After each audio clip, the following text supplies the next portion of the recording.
Bismillahirrahmanirrahim. Assalamualaikum warahmatullahi wabarakatuh. Alhamdulillahi wa kafa, wassalatu wassalamu ala rasulihil mustafa wa ala alihi wa sahbihi wa man iqtafa, amma ba'd. Kita panjatkan puja dan syukur kehadirat Allah tabaraka wa taala. Pada kesempatan malam yang berbahagia kali ini, kita masih kembali diberi kekuatan, kesehatan, hidayah serta taufik dari Allah Jalla wa Ala, sehingga kita bisa kembali menghadiri pengajian rutin malam Sabtu di Masjid Jenderal Sudirman Purwokerto ini. Kita berharap semoga Allah Subhanahu wa taala berkenan untuk melimpahkan kepada kita semuanya ilmu yang bermanfaat, sehingga bisa kita amalkan sebagai bekal untuk menghadap kepada Allah Jalla wa'ala. Allahumma amin.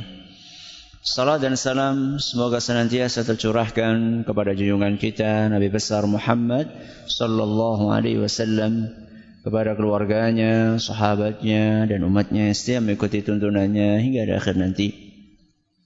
Para hadirin dan hadirat sekalian yang kami hormati, dan juga segenap pendengar Radio Insani 102,2 FM di Purwokerto, Purbalingga, Banjarnegara, Cilacap, Wonosobo, Kebumen dan sekitarnya.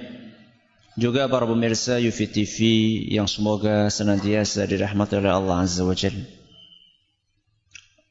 Bulan Ramadan memiliki beberapa nama.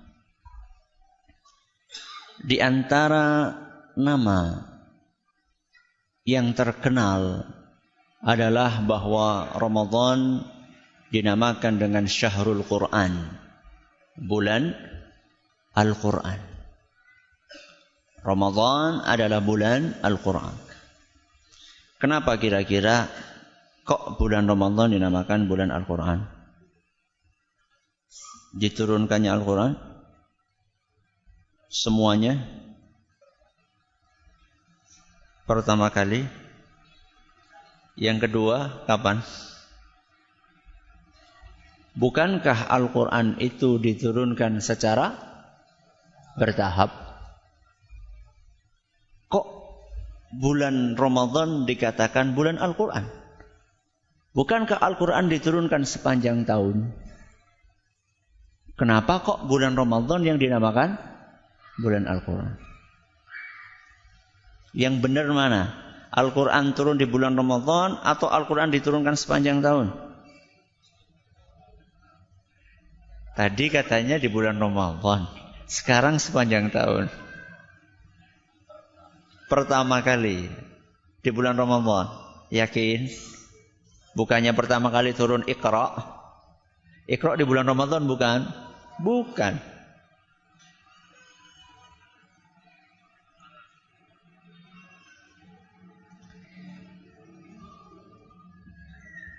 Al-Quran itu diturunkan melalui dua tahap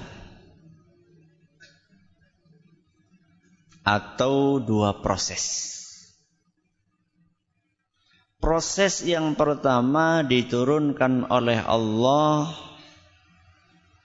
secara total dari Lauhul Mahfuz ke Baitul Izzah di langit dunia.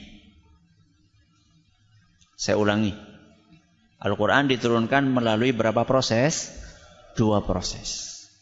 Proses yang pertama, Allah turunkan Al-Quran secara total. Secara total itu maksudnya apa? Makblek kabehan.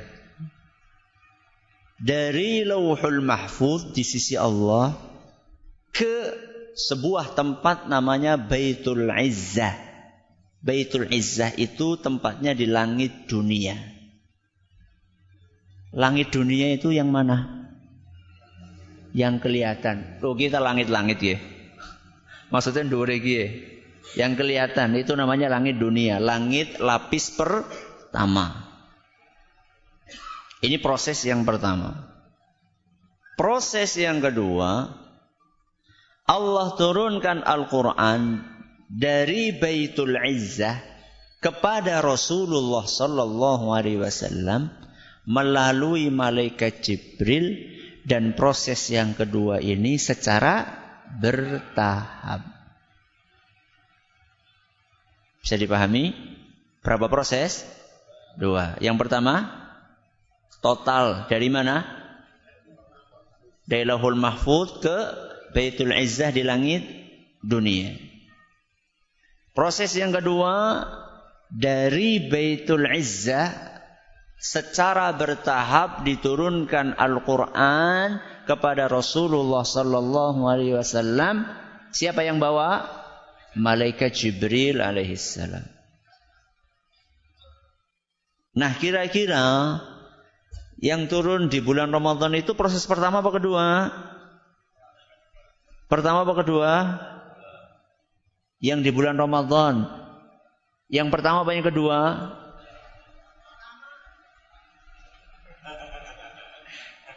Yang pertama apa yang kedua?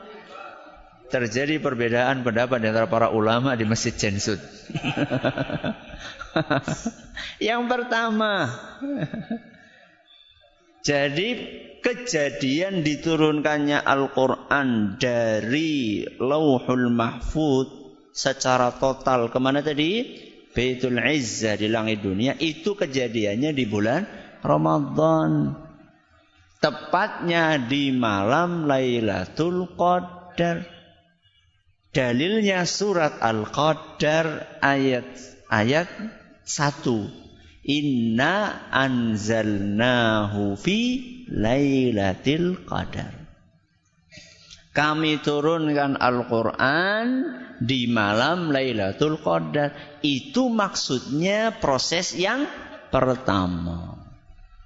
Ya.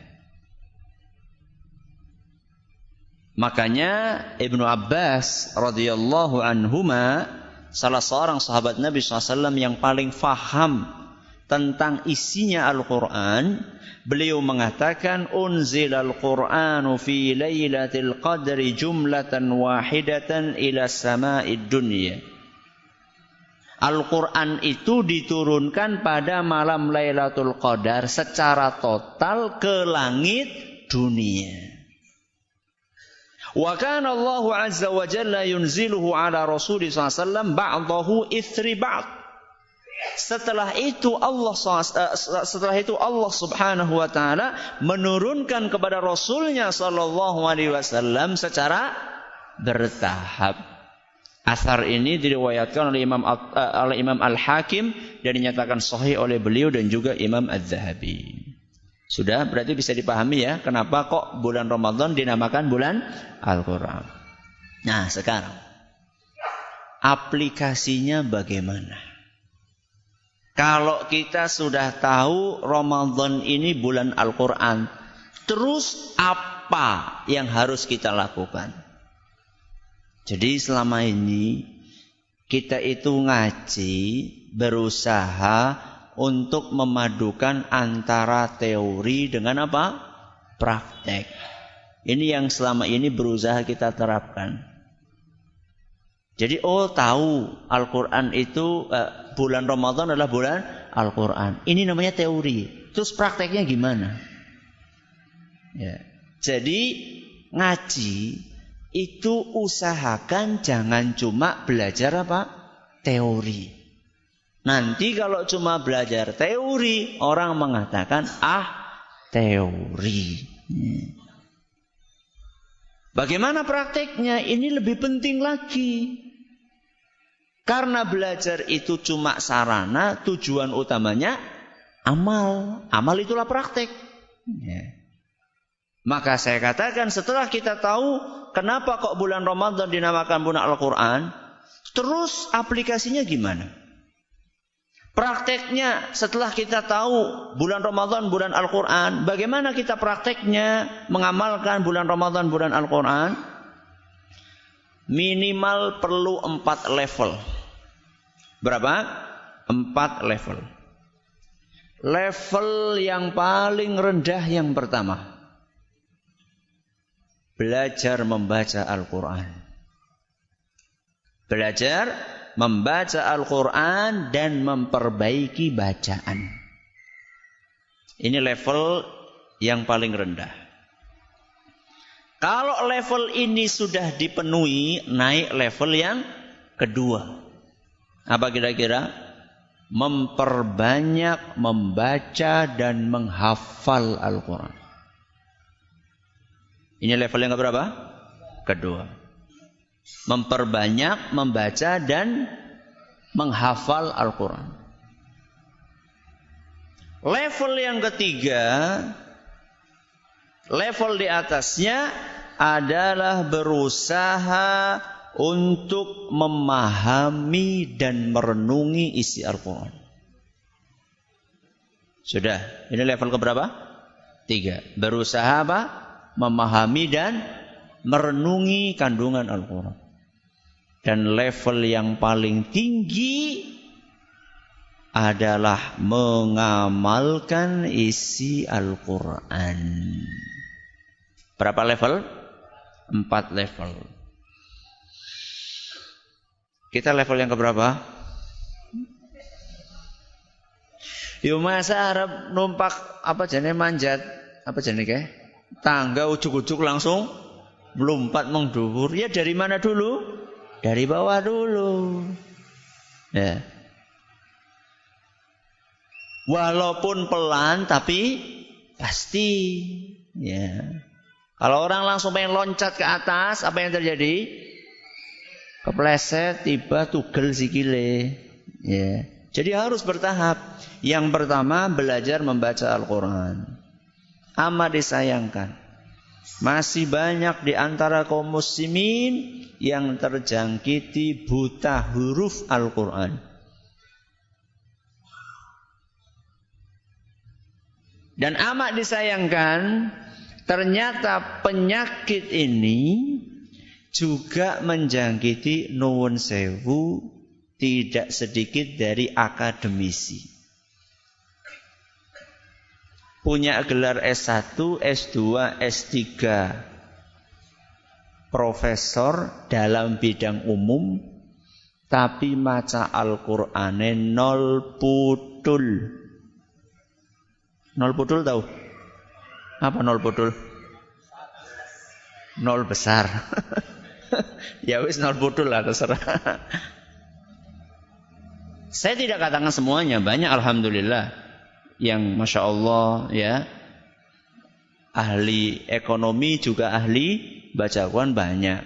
Tapi kayaknya lebih banyak yang bacaan Al-Qur'annya masih grotal geradul alias terbata-bata. Ini sangat disayangkan. Disebutkan dalam sebuah hadis yang awalnya dinyatakan sahih oleh Syekh Al-Albani, kemudian beliau revisi penilaian itu dan hadis ini dikatakan dhaif oleh beliau.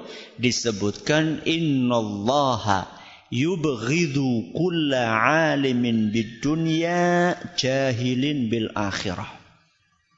Allah Subhanahu wa taala membenci orang yang pintar dalam urusan duniawi, namun dia jahil dalam urusan akhirat. Contohnya kayak tadi. Kalau disuruh ngitung, ya, pintar. Tapi kon maca Quran, bingung. Yeah.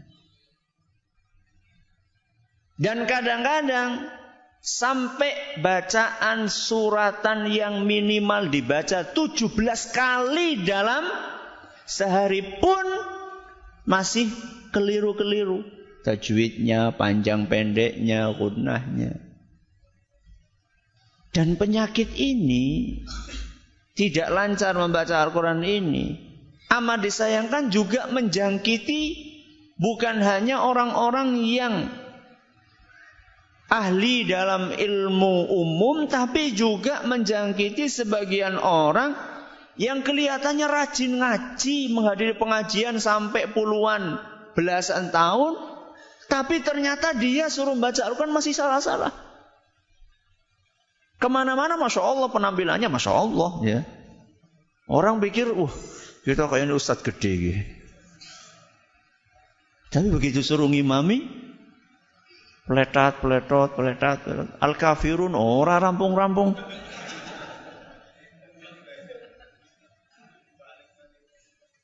Dan ini sangat memprihatinkan jamaah yang kami hormati. Orang mengiranya sudah wah, jebule memprihatinkan. Ya.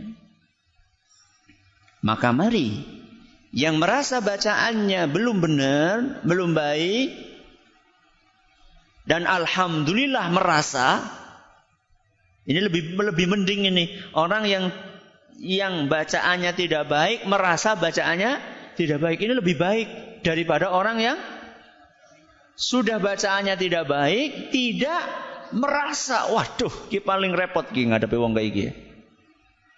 Ini dalam istilah Arab jahilun murakkab. Apa? Jahilun murakkab.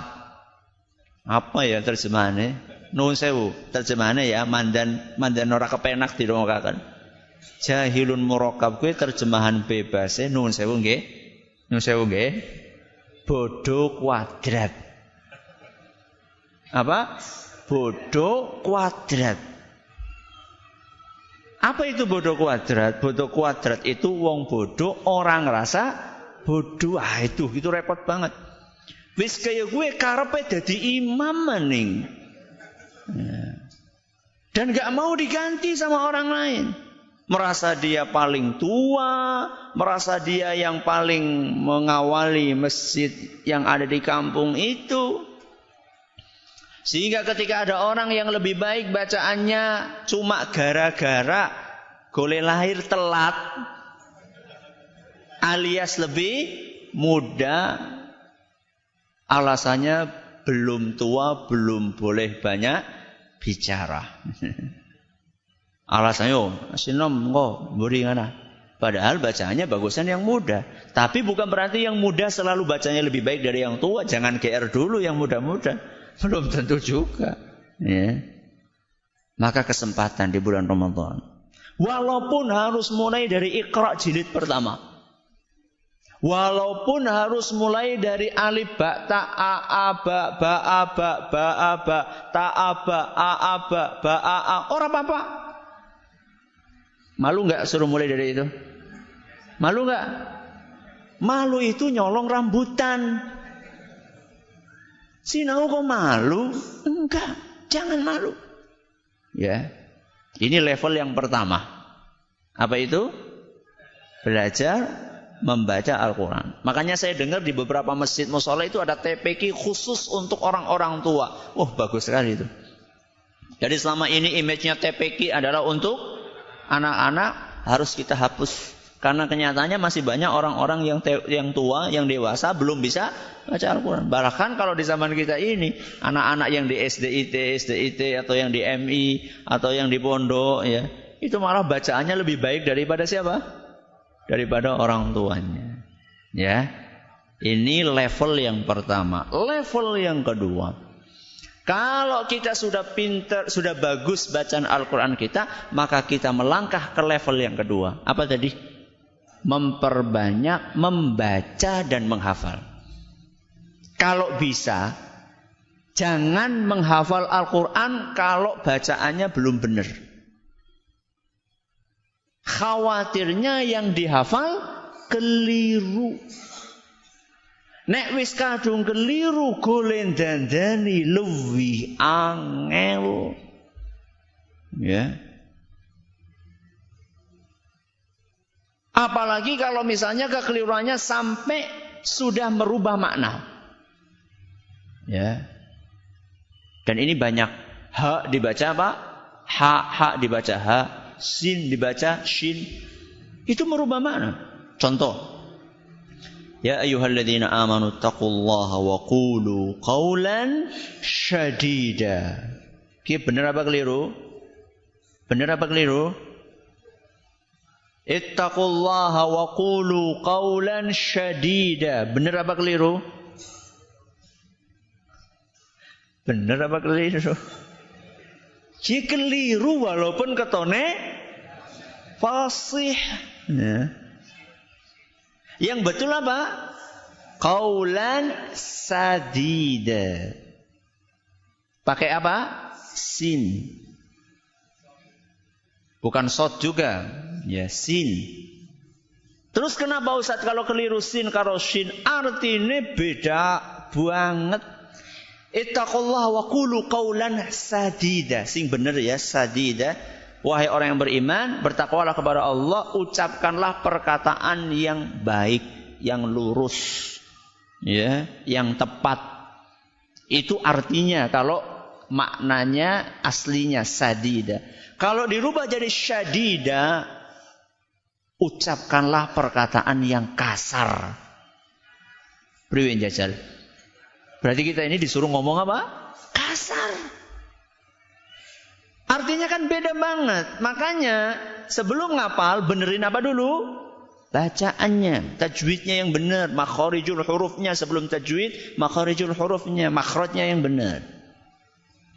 Nah, kalau sudah benar, baca perbanyak membaca Al-Quran, syukur-syukur ngafal. Saya bacakan teladan dari para ulama kita, bagaimana mereka memperbanyak membaca Al-Quran, apalagi di bulan Ramadan.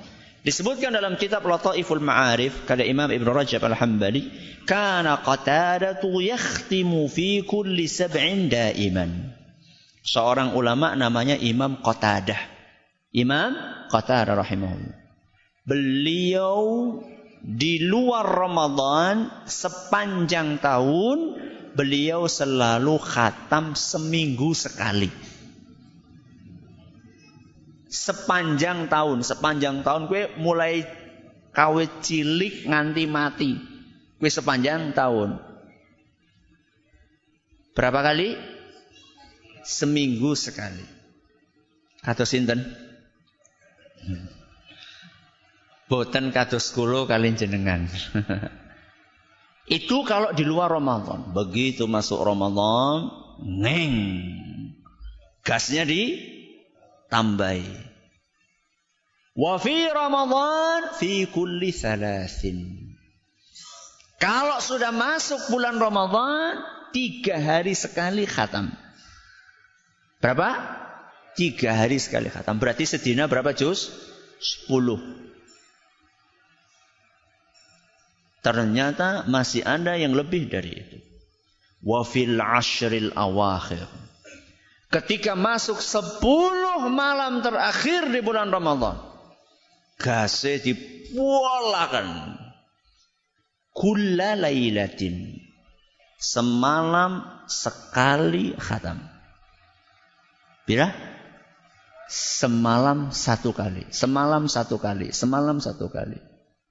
Siapa ini? Imam Qatadah. Ada yang lebih dari itu. Imam Syafi'i rahimahullah. Wa kana lisy-Syafi'i fi Ramadhan 60 khatmah. Adalah Imam Syafi'i.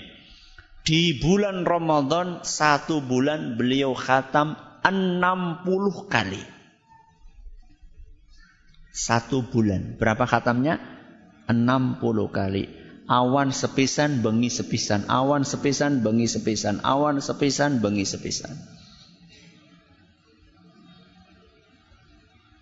Itu namanya mengamalkan bulan Ramadan sebagai bulan Al-Quran. Jadi ini Ramadan bulan Quran ngarep TV terus. Ini jenenge butuh bulan Quran, gue jenenge bulan TV. Ya. Dipitet gue TV nenek bulan Ramadan. Ya. Apalagi TV-TV yang isinya cuma sinetron, gosip, film India, apa maning? Lawak. Matikan. Itu ganggu. Tadi pagi makanya saya nyampaikan pengajian di Masjid Agung Purbalingga, disiarkan Radio Insani, judulnya apa? Maling puasa. Gue maling puasa gue. Yang mencuri pahala puasa kita itu. Ya. Waktu kita habis, pahala kita habis, matikan sudah. Ya. Bikin fakta kesepakatan. Suami, istri, anak-anak. Ramadan pet. Ya, ngaji sudah. Ustaz, apa boleh Ustaz khatam kurang dari 3 hari? Apa boleh khatam kurang dari 3 hari? Kok timbul pertanyaan itu? Karena ada sebuah hadis yang diriwayatkan oleh Imam Abu Dawud Dan hadis ini dinyatakan sahih oleh Imam Ibnu Hibban dan Syekh Al-Albani. Rasulullah SAW bersabda, la yafqahu man qara'ahu fi aqalla min 3. Orang yang khatam Al-Quran kurang dari 3 hari tidak faham Al-Quran. Ini hadis Nabi SAW. Orang yang khatam kurang dari berapa? 3 hari tidak faham Al-Quran. Terus bagaimana Ustaz? Para ulama berbeda pendapat. Ada sebagian ulama seperti Imam Nawawi mengatakan ya tergantung orangnya. Ada orang yang memang levelnya ya nggak boleh kurang dari 3 hari. Tapi ada orang-orang yang mungkin kayak model-model Imam Syafi'i, cerdas banget ya, paham beliau. Ini kata Imam Nawawi. Kata Imam Ibnu Rajab, beliau bukan melihat tergantung orangnya, beliau melihat tergantung waktunya, tergantung tempatnya. Ini kan cuma spesial di bulan apa? Ramadan. Karena waktunya spesial, maka mereka berusaha untuk mengejar berbanyak khatam. Atau tempatnya di Mekah misalnya.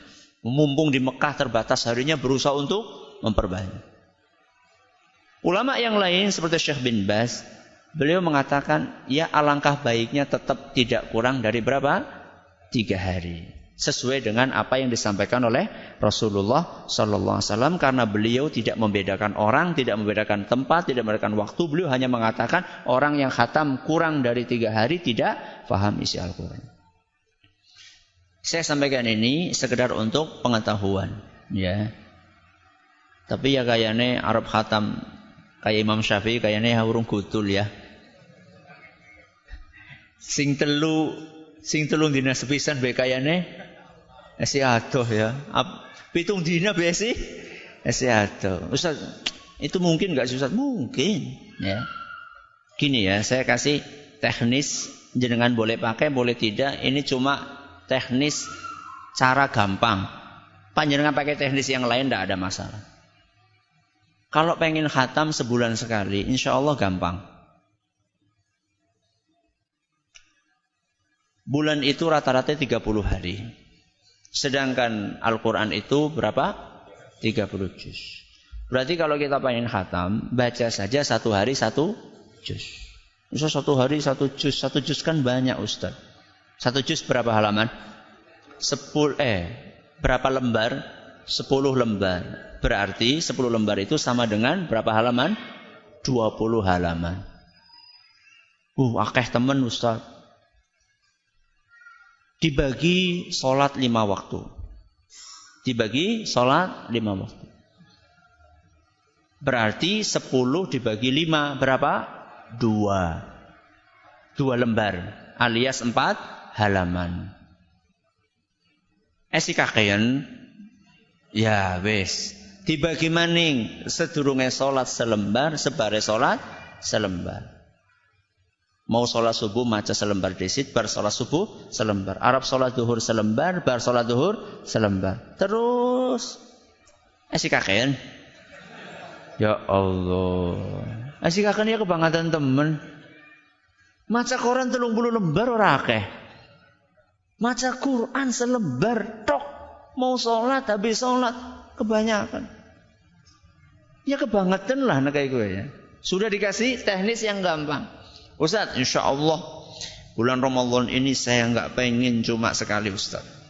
Tahun kemarin saya sekali. Bulan ini saya pengen 2 kali. Gampang. Tinggal saja ditambah halamannya. Tinggal ditambah lembarnya. Kalau khatam sekali berarti mau sholat sekali. Mau sholat satu lembar, setelah sholat 1 lembar. Kalau pengen khatam 2 kali, tinggal kalikan 2. Mau sholat 2 lembar, setelah sholat 2 lembar. Pengen khatam 3 kali. Mau sholat 3 lembar, setelah sholat 3 lembar. Pengen khatam 4 kali. 4 lembar, sudah gitu saja. Ya. Tapi konsisten. Aja dina pertama 4 lembar. Dina kedua prei. Nganti 10 hari terakhir prei. Ya ora dadi. Ya, konsisten memang membutuhkan perjuangan. Ini level yang keberapa? Level yang kedua. Level yang ketiga, berusaha memahami kandungan Al-Quran. Dan inilah sarana kita bisa menikmati membaca Al-Quran. Jadi orang itu akan terasa nikmat membaca Al-Quran itu kalau dia faham apa yang dia baca. Misalnya panjenengan gak bisa bahasa Inggris sama sekali. Terus kon maca buku cerita bahasa Inggris sing jerene apik banget. Panjenengan bisa nangis membaca buku itu? Bisa, ora paham. Bukan karena nangis terbawa alur ceritanya, tapi nangis karena mergane ora paham. Ya. Makanya Imam At-Tabari rahimahullah beliau mengatakan, saya heran dengan orang yang membaca Al-Quran namun dia tidak memahami maknanya. Bagaimana mungkin dia merasakan nikmatnya membaca Al-Quran? Jadi Al-Quran itu akan terasa nikmat dibaca kalau kita faham. Supaya kita paham bagaimana ustaz yang paling sip ya belajar bahasa Arab. Ustaz yang wis tua banget ya ustaz, kayaknya angel. Ya sudah, terjemahan Al-Quran. Itu Al-Quran terjemah disanding. Coba angkat tangan yang di rumahnya nggak punya Quran terjemah. Oh, yang punya Quran terjemah. Kisi kurang angkat tangan sing kepriwe. Kayaknya wedi riak niki. Ya. Quran terjemah itu jangan buat hiasan di rumah. Baca satu halaman terjemahan sedina sehalaman, sedina sehalaman. Minimal panjenengan itu seumur hidup tahu sepisan lah. Pernah sekali membaca Quran terjemah dari awal sampai akhir, minimal gue. Masa sebidak tahun ora tahu maca terjemahan Al-Quran nganti rampung? Ya.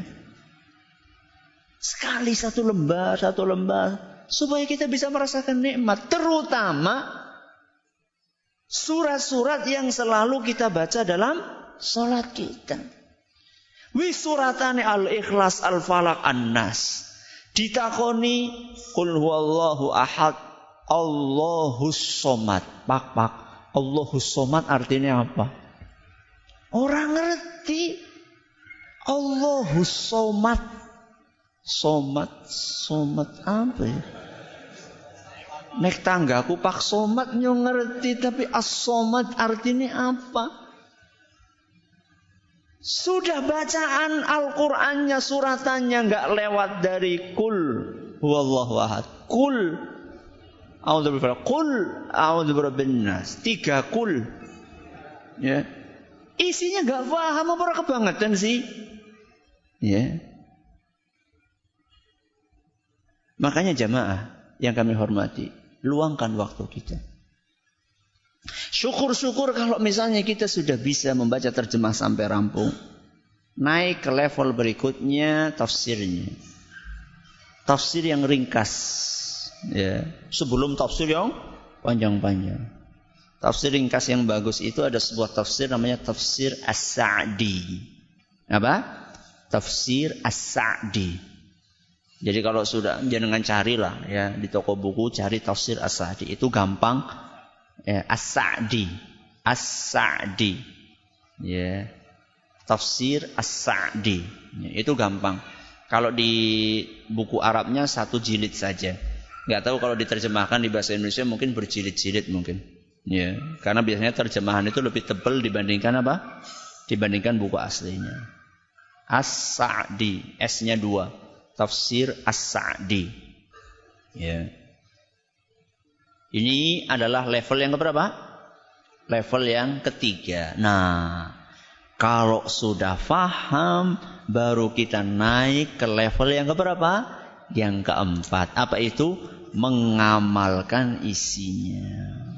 Dan ini adalah target utama, tujuan puncak kita membaca Al-Quran. Ya. Alif lam mim dzalikal kitabu la raiba fi. Terus apa? Hudal lil muttaqin. Apa artinya huda? Petunjuk. Al-Quran itu kitab petunjuk.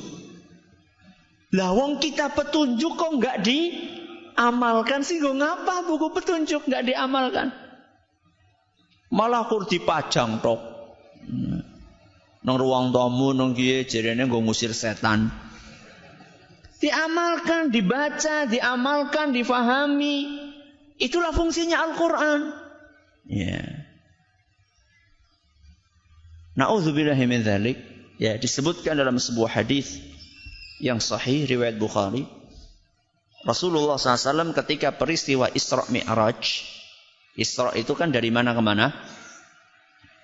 Madinah ke Masjidil Aqsa. Mi'raj dari Masjidil Aqsa menghadap kepada Allah di Sidratil Muntaha. Nah, ketika Rasulullah SAW dalam peristiwa Mi'raj, beliau diperlihatkan oleh Allah isi neraka. Di antara yang ditampakkan kepada Nabi SAW adalah dua orang. Satunya terlentang, satunya berdiri membawa batu yang besar. Yang terlentang tadi pasrah terlentang. Yang berdiri membawa batu besar. Kemudian setelah batu itu pas di atas kepala orang yang terlentang, batu itu dijatuhkan. Mablek. Piar. Kepala yang orang terlentang tadi pecah. Berantakan, otaknya keluar. Dah. Terus batu tadi ngelundung. Setelah ngelundung, orang yang berdiri tadi cepat-cepat ngambil batu tadi. Balik lagi. Begitu balik, kepala orang yang terlentang sudah sempurna lagi. Dilemparkan lagi, biar pecah lagi. Ngelundung lagi. Terus seperti itu. Yuf'alu bihi ila yaumil qiyamah. Orang ini disiksa seperti itu sampai hari kiamat. Rasulullah SAW bertanya kepada malaikat Jibril atau kepada malaikat yang mengantar beliau, ini orang kenapa? Apa yang dulu dilakukan di dunia? Dijawab, rajulun 'allamahullahul Qur'an. Ini orang di dunianya dulu pintar baca Al-Quran. Sering baca Al-Quran. Fanama anhu bil-lail. Tapi malamnya enggak digunakan untuk baca Al-Quran. Maksudnya dia punya hafalan tapi enggak dipakai untuk sholat. Alias ora sholat. Walam ya'mal fihi bin nahar. Siang harinya tidak mengamalkan apa yang dia baca. Ya. Makanya ini bukan sesuatu yang remeh. Tidak mengamalkan isi Al-Quran. Sudah masuk belum? Belum. Sudah apa? Nanti kita akan bacakan hadis Nabi yang lainnya. Ya, silakan. Alhamdulillahirabbil alamin, wassalatu wassalamu ala nabiyyina Muhammadin wa ala alihi washabbihi ajma'in wa ba'd. Jamaah yang kami hormati. Orang yang banyak baca Al-Quran itu harus kelihatan efeknya di dalam kehidupan keseharian dia.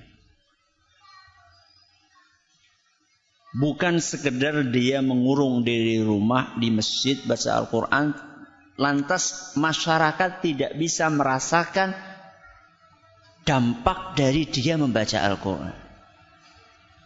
Perhatikan contoh yang dikasih oleh Nabi kita Muhammad SAW, yang diteladankan oleh Nabi kita SAW. Dalam sebuah hadis yang diriwayatkan oleh Imam Al-Bukhari dan Muslim, disebutkan kana Rasulullah sallallahu alaihi wasallam ajwadan nas. Rasulullah SAW adalah manusia yang paling dermawan. Di luar Ramadan beliau manusia yang paling dermawan. Wa kana ajwadu ma yakunu fi Ramadan. Begitu masuk bulan Ramadan, beliau bukan hanya paling dermawan, tapi menjadi manusia yang amat sangat dermawan sekali. Berarti di bulan Ramadan beliau melejitkan kedermawanannya sampai ke puncaknya.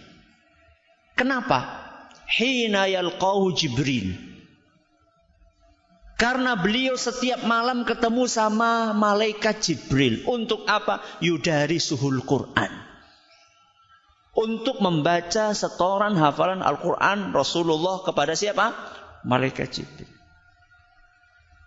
Para ulama kita sebagaimana disebutkan oleh Imam Ibn Hajar di dalam Fathul Bari, diterangkan apa korelasi antara Nabi baca Al-Quran kepada malaikat Jibril, disetorkan kepada malaikat Jibril setoran hafalan, dengan efeknya di siang hari beliau menjadi sangat dermawan.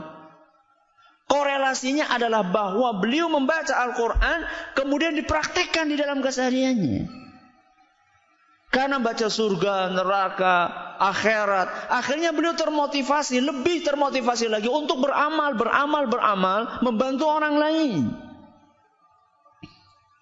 Makanya Imam Az-Zuhri rahimahullah beliau menyampaikan nasihatnya, idza dakhala Ramadan, kalau sudah masuk bulan Ramadan, fa innama huwa qiraatul Qur'an wa it'amut ta'am.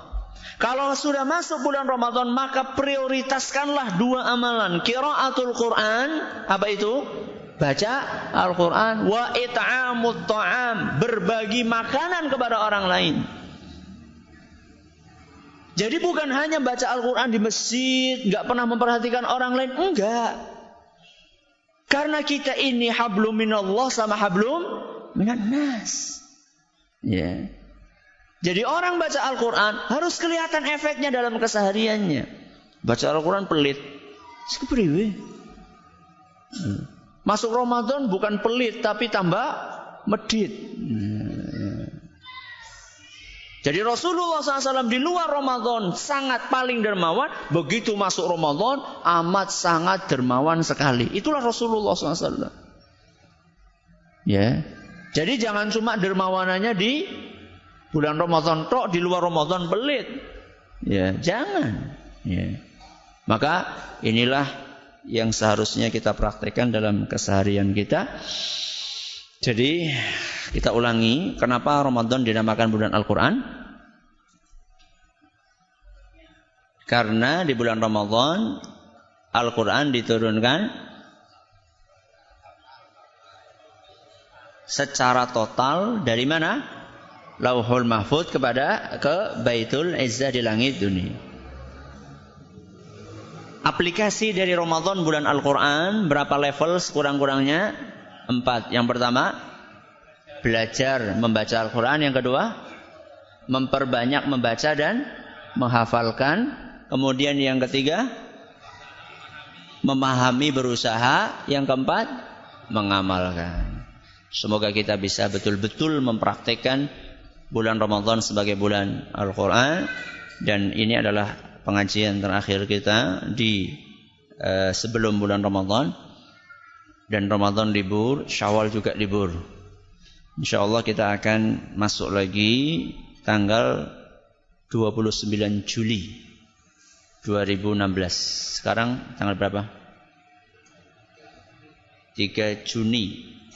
Ya, berarti libur ya 2 bulan lah. Biasanya senang pray. Kayak bocah SD ya. Alhamdulillah Bu Guru rapat. Ya, libur, ya. Libur, ustadznya juga butuh ngecas, ya. Butuh ngecas. Selama ini kan ngecas orang lain, ya. Nah, ini bulan Ramadan ini pengen ngecas diri sendiri, gantian, ya. Bulan Ramadan sama bulan Syawal, semoga Allah masih kasih kita kesempatan, umur, kesehatan, taufik dari Allah, kita bisa berjumpa lagi pada akhir bulan Juli insyaallah. Di hari Jumat tanggal 29 Juli. Wallahu ta'ala a'la wa alam. Terima kasih atas perhatiannya. Mohon maaf atas segala kekurangannya.